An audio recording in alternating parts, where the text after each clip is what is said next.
টান কর পিছন থেকে করতে পার আরো আরো যাবে না হয় না আরো করেন তাহলে আরো করেন না যাচ্ছে না তো খালি উঠতেছে পিছনে যায় না কেন বুক একটু যাচ্ছে না তো ও তাহলে আরো উঠান আরো উঠান আরো উঠান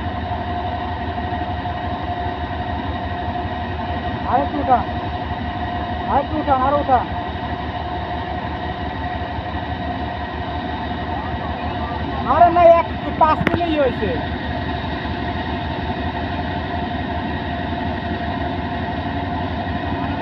না হয় নাই ওটা না তো আপনি আরো উঠান এখন দাবাইতে তার সমস্যা লাগবে না ও বোম পিছন দিকে নেওয়া যায় না ভাই টান করা যায় না বোম পিছনের দিকে খালি তুললে তো হবে না পাগল